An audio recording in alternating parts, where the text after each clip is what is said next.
dan masing-masing sudah diberi jatah tekanannya seperti apa di bulan-bulan tersebut. Kita semuanya masih ingat di kuartal 1, kuartal kedua. Kalau kami di pemerintah tentu semuanya menyadari bahwa kuartal 1 ada pemilihan presiden dan pemilihan secara simultan, sebuah demokrasi yang sangat besar di Indonesia. Tahun ini 70 negara semuanya juga melakukan pemilu. Dan Indonesia termasuk negara demokrasi terbesar di dunia. Kita telah selesaikan dengan selamat dan aman. Di kuartal 1 juga kita semuanya melihat dan warning mengenai perubahan iklim yang menyebabkan El Nino diprediksi akan sangat panjang. Bahkan sudah mulai tahun 2023. Sehingga pemerintah harus melakukan langkah-langkah untuk membantu masyarakat, terutama para petani yang menghadapi musim kering yang panjang. Bantuan pangan diberikan sebagai tambahan dari bantuan sosial yang sudah ada di dalam APBN, bantuan anggaran untuk pembelian pompa air bagi Kementerian Pertanian untuk bisa mengairi sawah-sawah yang mengering, bantuan untuk subsidi pupuk yang dinaikkan sehingga memberikan jaminan petani bisa bertanam dengan pupuk yang ada dan affordable. Di sisi lain di sektor keuangan, pasar surat berharga dan nilai tukar, saya, Pak Gubernur terutama terus-menerus harus berjibaku dengan pressure yang terus-menerus hingga semester 1. Tak heran tadi Pak Mahendra menyampaikan di semester 1 indeks harga saham mencapai terendah dalam tahun ini. Kita merasakan semester 1 adalah tekanan yang begitu berat. Bagi kami di Kementerian Keuangan, penerimaan pajak SPT yang disampaikan masyarakat bulan Maret untuk orang pribadi dan bulan April untuk perusahaan sudah menunjukkan tanda-tanda koreksi yang sangat dalam. Penerimaan kita semester 1 mengalami kontraksi yang cukup dalam. Ini semuanya adalah yang kita lalui pada terutama semester 1. Baru pada bulan Agustus kita sedikit melihat ada the light at the end of the tunnel, a little bit, just a sliver of light. Moga-moga bukan kereta api yang nabrak kita gitu ya. Dan penerimaan kita semester 1 mengalami kontraksi yang cukup dalam. Ini semuanya adalah yang kita lalui pada terutama semester 1. Baru pada bulan Agustus kita sedikit melihat ada the light at the end of the tunnel, a little bit, just a sliver of light. Moga-moga bukan kereta api yang nabrak kita gitu ya.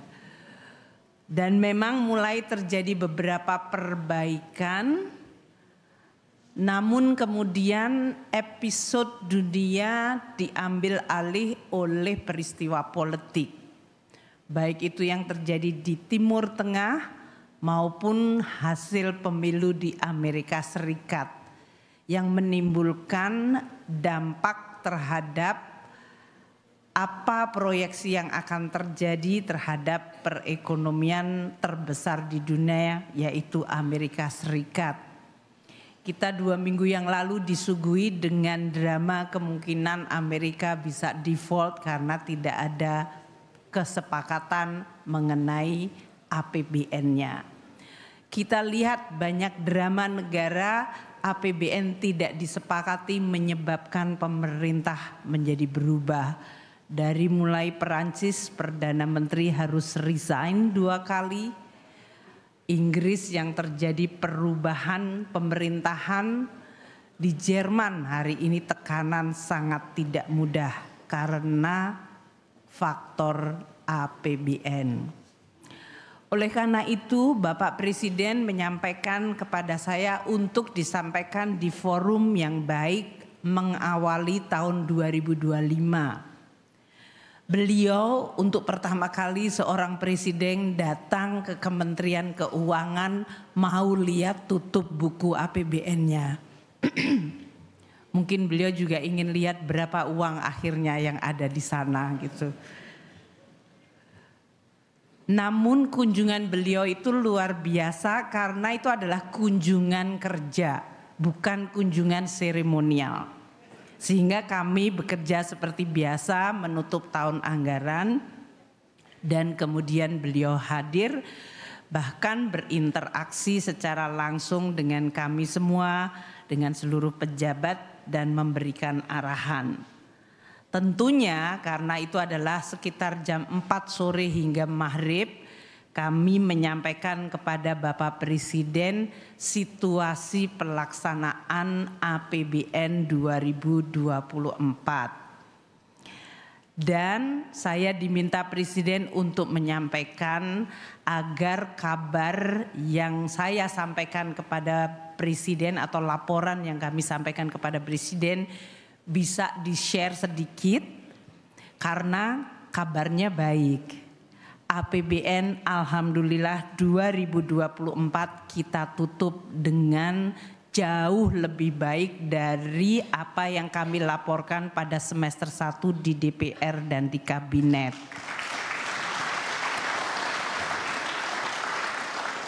Penerimaan negara yang tadi saya sampaikan di semester 1 mengalami tekanan dan kontraksi luar biasa, di semester 2 sudah mulai pulih. Dan pada akhir tahun bahkan masih tumbuh meskipun tidak tinggi tapi cukup decent untuk situasi yang begitu tidak mudah. Tumbuh dari tahun lalu meskipun tidak tercapai target karena target 2024 waktu itu dibuat cukup tinggi.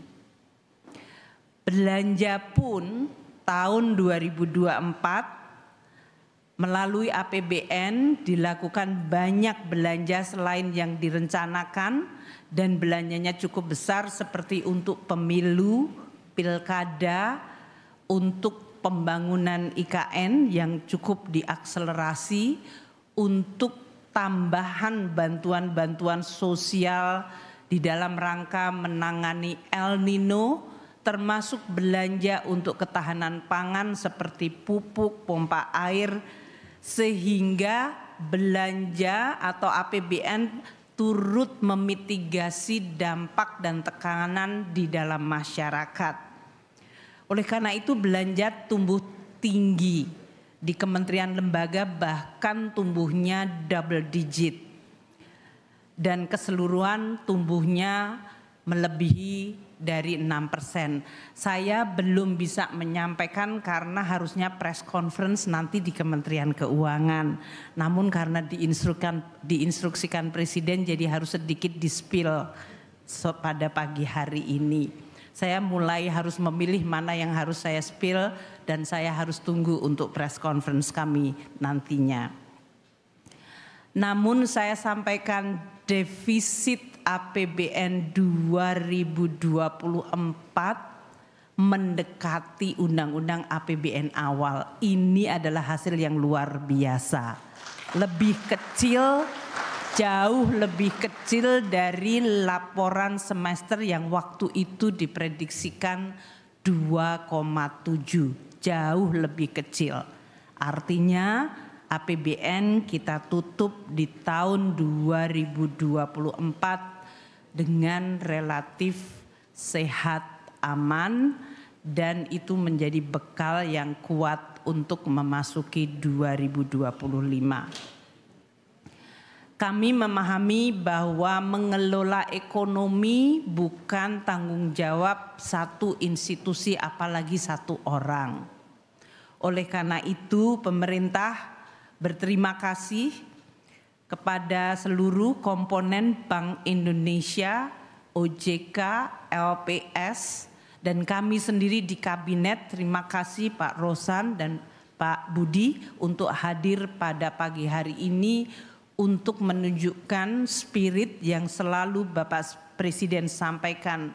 Bangsa yang ingin maju adalah bangsa yang mampu menjaga persatuan dan kesatuan.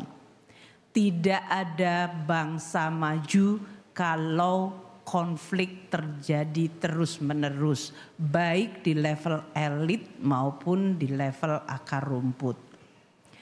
Di dalam hal ini, saya mengulangi lagi apa yang disampaikan Bapak Presiden pada malam di Bank Indonesia. Sinergi adalah keharusan. Sinergi bagi kita semua, pemerintah dan juga seluruh komponen kementerian, lembaga dan lembaga-lembaga terutama di bidang jasa keuangan. Tadi telah disampaikan oleh Pak Mahendra 4 request. Saya tadi screenshot untuk itu supaya saya bisa merespons langsung gitu kan. Karena saya diminta mewakili Presiden. Permohonan dukungan kepada pemerintah untuk pasar modal Indonesia. 1. Penyempurnaan kerangka pengaturan di sektor keuangan dan penyelesaian produk turunan Undang-Undang P2SK. Yuk kita selesaikan Pak Mahendra sama-sama. Kan sudah sebagian ya Pak ya. Ya, kita targetan. Ini tokohnya ada di sini juga. Ada Pak Gubernur, ada Pak Mahendra, ada Pak Yudi Purbaya dan juga kementerian lembaga lain di lingkungan kementerian yang ada. Dan kami akan bekerja sama dengan para menteri-menteri terkait untuk bisa menyelesaikan produk turunan P2SK dan pengaturan sektor keuangan yang makin baik. Makin memberikan ruang untuk berinovasi, berkreasi namun juga bertanggung jawab. Tetap menjaga governance basic dari prinsip pengelolaan korporasi dan bursa yang baik. Kemudian yang kedua, implementasi pajak karbon dan regulasi batas atas emisi sektoral untuk mendorong pengembangan bursa karbon. Kami akan berkomunikasi dengan kementerian terkait. Kalau hari-hari ini kalau ngomong pajak ada yang sering sudah nyelomotin saya sering banget. Jadi kami akan terus berkoordinasi dengan para menteri terkait dan lembaga terkait, terutama dengan Kementerian Perdagangan, karena tadinya juga dalam hal ini kita terus akan memperkuat, termasuk berbagai instansi seperti Kementerian ESDM dan bahkan transportasi. Yang ketiga yang diminta oleh Pak Mahendra atas nama seluruh pelaku pasar modal Indonesia yaitu dukungan paket kebijakan insentif dan stimulus termasuk kebijakan perpajakan untuk pengembangan sektor prioritas. Kemarin Bapak Presiden telah mengumumkan waktu berada di Kementerian Keuangan bahwa untuk pelaksanaan undang-undang HPP PPN 11% atau dalam hal ini penghitungan pembebanan PPN tidak berubah. Jadi itu adalah sebetulnya implisit karena di dalam undang-undang APBN tadinya sudah diamanatkan, itu implisit mengurangi beban yang nyata bagi masyarakat. Namun di sisi lain pemerintah dalam hal ini Presiden telah meminta kita mengumumkan paket stimulus Sebetulnya tadinya sebagai bentuk untuk mengurangi dampak dari penerapan Undang-Undang HPP tersebut, yaitu kenaikan PPN 11 ke 12. Meskipun PPN-nya tidak jadi naik dan hanya naik untuk very selected item, paket stimulusnya tidak ditarik Pak Mahendra. Jadi dalam hal ini kami tetap memberikan tadi stimulus. Kalau tadi dia permintaannya adalah sektor, yang jelas di sini sektor properti, perumahan, kita berikan untuk pajak penjualannya untuk sampai dengan 2 miliar 100%, dan untuk 5 miliar harga rumah 2 miliar pertama ditanggung pemerintah. Dan untuk semester kedua sliding menjadi 50%. Sektor otomotif kita telah sampaikan insentif untuk PPN-nya juga, dan termasuk untuk kendaraan hybrid, kendaraan listrik dan kendaraan hybrid. Untuk UMKM, kalau UMKM omsetnya di bawah 500 juta per tahun tidak membayar PPh, dan sampai dengan 4,8 miliar PPh final 0,5%.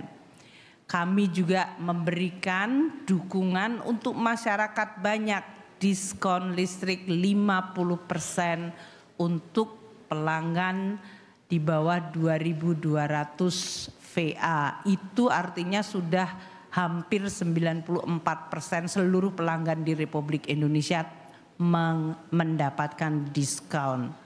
Termasuk untuk para pekerja, untuk gaji 10 juta pertama dibayar pemerintah pajaknya dalam jangka tertentu. Itu semuanya tujuannya agar masyarakat, para pekerja, kelompok miskin yang diberikan bantuan beras 10 kilo per bulan, 16 juta kelompok keluarga itu mendapatkan tadi stimulus, sementara untuk properti dan juga sektor otomotif dan UMKM juga diberikan dukungan. Kami masih memberikan dukungan untuk industri padat karya, yaitu mereka yang akan melakukan revitalisasi modalnya akan diberikan pinjaman dengan bunga subsidi bunga 5%. Ini semuanya adalah permintaannya Pak Mahendra yang disampaikan tanggal 2, tapi kami sudah down payment diumumkan Desember lalu. Tentu kita semua berharap spirit yang positif terus kita jaga. Karena sangat mudah spirit yang positif, sinergi dan terus saling mendukung sangat mudah menguap apabila dunia dan terutama jagat maya diisi oleh hal-hal yang sifatnya toksik. Jadi aku mohon supaya kita semuanya terus menjaga di awal tahun kebersihan berpikir, kebersihan hati, dan keinginan untuk terus bekerja sama. Untuk kemudian menjaga Indonesia, merawat Indonesia, membangun Indonesia, melindungi Indonesia dari berbagai kemungkinan guncangan. Karena seperti tadi disampaikan tahun 2025 kita masih akan dihadapkan terus-menerus ketidakpastian geopolitik yang akan terus terjadi yang berimbas kepada ekonomi. Kita juga sudah melihat banyak negara, terutama bahkan yang disebut G7. G7 itu adalah negara terkaya yang open, yang menjadi satu grup powerful. Hampir semua G7 sekarang menghadapi situasi politik dan ekonominya tidak baik. Jadi ini pasti memberikan imbas kepada seluruh dunia. Permintaan Pak Mahendra terakhir, dukungan kementerian, lembaga dan seluruh pemangku kepentingan dalam program pendalaman pasar. Ini juga kami lakukan. Kami terus terbuka untuk ide-ide yang lain. Masyarakat tadi disampaikan oleh Pak Mahendra, jumlah yang sudah berpartisipasi di pasar saham atau bursa efek itu masih relatif kecil. Maka edukasi dan terus literasi terus ditingkatkan. Namun kita, mungkin Pak Mahendra, saya terus harus berinovasi, mendorong instrumen-instrumen yang jauh lebih affordable untuk masyarakat kecil bisa berpartisipasi. Kami di Surat Berharga Negara sudah membuat pecahan yang sangat kecil, sehingga sekarang di dalam basis investor SBN itu kita banyak menemukan pelajar dan mahasiswa sudah memulai beli surat berharga negara. Itu positif untuk kita semuanya. Saya berharap demikian juga dengan saham. Dulu waktu saya dan Pak Mahendra, Pak Peri masih remaja, kami masih mahasiswa, kita mulai diajari mengenai bursa efek Indonesia, paham mengenai jual beli saham. Sekarang seharusnya ini sudah mulai diajarkan bukan di tingkat mahasiswa lagi, tapi bahkan di tingkat sekolah dasar. Sehingga mereka menjadi getting familiar with dengan bursa efek. Dan ini hanya bisa dilakukan kalau kita juga bersama-sama. Nanti masuk ke kurikulum, bagaimana cara penyampaiannya, dan bagaimana mereka merasa terbiasa dengan transaksi. Tentunya kalau masyarakat sudah mulai mendiversifikasi tabungan dan menciptakan pendalaman, kita juga bertanggung jawab Pak Mahendra untuk agar saham-saham yang dijual belikan adalah saham-saham yang sehat, yang berasal dari fundamental perusahaan-perusahaan yang dikelola dengan tata kelola yang baik. Sehingga masyarakat tidak merasa bahwa mereka membeli sebuah surat berharga yang ternyata tidak berharga. Ini adalah tantangan kita semua. Saya ingin mengakhiri dengan menyampaikan kepada Bapak dan Ibu sekalian pesan Bapak Presiden. Indonesia adalah negara kaya. Kita memiliki banyak sekali kekayaan alam dan kita punya posisi geostrategis yang luar biasa.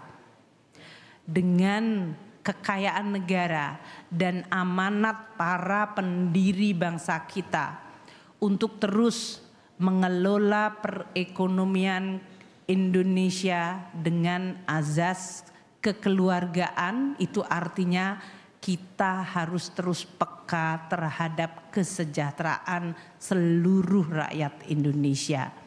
Mengelola berdasarkan azas kekeluargaan adalah memanfaatkan seluruh kekayaan negara agar bisa dinikmati dan menciptakan kemakmuran di Indonesia. Ini berarti kita semua harus bekerja keras, melakukan pekerjaan rumah kita, ikut menyumbang dalam memperbaiki, memperkuat, dan mendorong kemajuan. Jangan kita menjadi kelompok yang justru memperlemah. Saya berharap pesan dari Bapak Presiden yang sudah sering disampaikan dan terutama untuk komunitas sektor jasa keuangan juga bisa memiliki gelombang yang sama dengan pemerintah. Sehingga kita bersama-sama ayo jaga Indonesia, perkuat Indonesia, gunakan seluruh anugerah Tuhan Yang Maha Esa kepada bumi, kepada rakyat Indonesia untuk sebaik-baiknya kemakmuran rakyat kita. Terima kasih, selamat kepada seluruh pelaku bursa efek Indonesia. Semoga tahun 2025 Anda akan continue hijau seperti ini sampai akhir tahun nanti. Terima kasih semuanya. Bismillah, kita mulai tahun ini dengan baik. Kita jaga sepanjang tahun dengan tekun, dengan teguh, dengan teliti, dan terus bersinergi kuat. Insya Allah Tuhan Yang Maha Esa, Allah Subhanahu wa Ta'ala selalu memberikan jalan yang terbaik dan memberikan perlindungan bagi kita semua. Wassalamualaikum warahmatullahi wabarakatuh.